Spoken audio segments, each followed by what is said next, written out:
दोस्तों, अगर आज के दौर में मैं आपसे कहूं कि आपको एंड्रॉयड फ़ोन या टच स्क्रीन वाला फ़ोन नहीं चलाना है, आपको कीपैड वाला मोबाइल चलाना है, तो आप में से ज़्यादातर लोग कहेंगे सर आप हमें पीछे ले जाने की कोशिश कर रहे हैं। एक्चुअल में आपको पीछे ले जाने की कोशिश नहीं कर रहा हूँ, मैं आपको आगे बढ़ाने की कोशिश कर रहा हूँ। जब आप मोबाइल में समझौता नहीं कर सकते, आज की डेट में Android phone, Apple, touch screen, ये सारी चीज़ें चल रही हैं, तो फिर आप मिक्सर के साथ ऐसा क्यों करते हैं कि डिजिटल पे आप लोगों का फोकस कम होता है और आप एनालॉग की तरफ ज़्यादा जाते हैं। अगर मैं एक शब्द में आपको समझाने का प्रयास करूं दोस्तों, तो एनालॉग का मतलब ही है कि आप अभी तक कीपैड वाले मोबाइल पर अटके हुए हैं। हो सकता है ये बात आपको 2 मिनट के लिए किसी को ऊपर नीचे कुछ समझ में आए, लेकिन सीधी सीधी बात यही है दोस्तों, हमें ज़माने के साथ आगे बढ़ना चाहिए और ये बहुत ज़रूरी है कि अब आप लोग धीरे धीरे स्विच हो जाइए।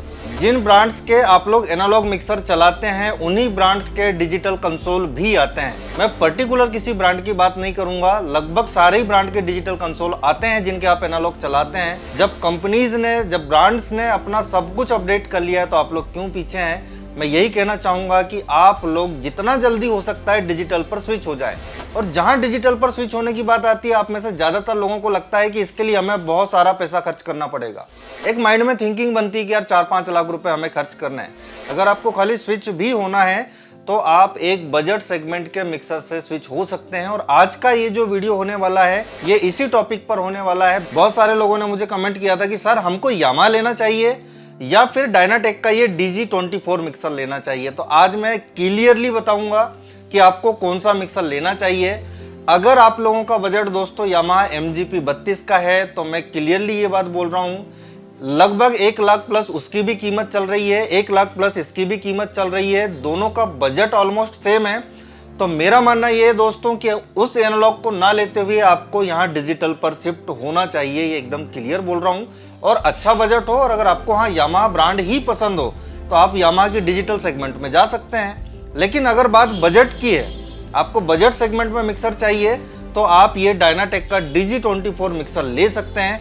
आइए आज हम लोग जानेंगे इस मिक्सर की खासियत के बारे में, क्या क्या चीज़ें आपको इसमें मिल जाती हैं और हमें क्यों ये मिक्सर लेना चाहिए। आज इस वीडियो को बनाने का प्रयोजन ये था कि हमारे पास आज ये मिक्सर को लेने आए हुए थे भोला प्रसाद जी, जो कि सिंगरौली से हैं। बहुत स्वागत है भोला प्रसाद जी आपका। भोला प्रसाद जी, कैसा लगा इसका? कल हमने एक ट्रायल लिया था, तो जैसे यामाहा का आपका पहले प्लान था, फिर आप DG24 पर शिफ्ट हुए, तो क्या लगता है सही डिसीजन है आपका? सही है। कल आपने इसका टेस्टिंग भी ओवरऑल लिया है, तो बढ़िया लगा मिक्सर ये? ठीक है। और ये एक चीज़ और बता दूं, सिंगरौली में भोला प्रसाद जी की शॉप भी है, ऑलरेडी ये सेलिंग भी करते हैं। तो आप लोग अगर सिंगरौली के आजू बाजू से हैं तो ज़रूर विजिट करें इनकी शॉप। यहाँ पर आप लोग इस मिक्सर का कंप्लीट व्यू जो है आप लोग देख रहे हैं फ्रंट से दोस्तों। यहाँ पर हर चैनल के लिए गेन का नॉब आपको सीधे ऊपर दे दिया गया है। मोटा मोटा ओवरव्यू बताऊँ तो ये 24 चैनल का मिक्सर है, और यहाँ पर अगर आप देखेंगे दोस्तों तो आपको 24 गेन के वॉल्यूम देखने मिल जाते हैं। यहाँ पर आप देख सकते हैं गेट, कॉम्प्रेशन और पैरामेट्रिक इक्विलाइजर आप सीधे ही एक्सेस कर सकते हैं। ओके, जो भी चैनल हमारा सेलेक्ट होगा दोस्तों, उस चैनल को सेलेक्ट करके उसका compressor, noise gate, parametric equaliser सब कुछ आप यहीं से सेट कर सकते हैं। बात करें फेडर की यहाँ पर दोस्तों, तो 1 से 12 की एक लेयर दी हुई है, 13 से 24 की दूसरी लेयर दी हुई है, और तीसरा अगर हम बात करते हैं तो सैंड ऑन फेडर और ऑक्सेस की लेयर आपको लास्ट में मिल जाती है। सबसे ऊपर यहाँ पर देखेंगे सोलो का बटन है, म्यूट का बटन है, जो कि अमूमन हर मिक्सर में होता ही है। सबसे आसान जो करता है इस मिक्सर को चलाने में, ये 1 नॉब है। ये नॉब दोस्तों जहां पर आपने इस स्क्रीन पर सेलेक्ट किया है, ये उसके लिए काम करने लग जाएगा दोस्तों।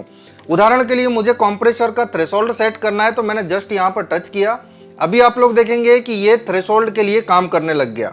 ओके, वैसे ही अगर मुझे देखिए पैरामेट्रिक इक्विलाइजर है, यहां में से कोई भी फ्रीक्वेंसी ऊपर नीचे, तो चाहे तो मैं इसे टच करके भी कर सकता हूं, और चाहे तो मैं इस नॉब के थ्रू भी इसे ऊपर या नीचे कर सकता हूं।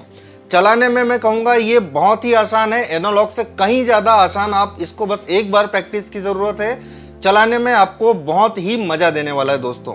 अगर आप लोग चाहते हैं कि इस मिक्सर के बारे में मैं एक कंप्लीट ट्यूटोरियल सीरीज लाऊं, जिसमें एक एक चैनल किस तरीके से प्रोग्राम में हमें इसका यूज़ करना चाहिए, ये सारा पार्ट वाइज अगर आप लोग देखना चाहते हैं, तो मुझे कमेंट बॉक्स में ध्यान से लिखिए कि सर DG24 का एक फ्री आप कॉस्ट आप वीडियो बनाइए और सब कुछ जो है पार्ट वाइज डाल दीजिए। तो अगर आप लोगों की कमेंट्स अच्छी आई, आप लोगों का इंटरेस्ट मुझे दिखाई दिया दोस्तों, तो मैं इस पर ज़रूर करूँगा। अब वापस लौटते हैं अपने टॉपिक पर दोस्तों। आप लोग कहते हैं कि सर एनालॉग और डिजिटल में हमें क्यों लेना चाहिए, एनालॉग क्यों नहीं लेना चाहिए।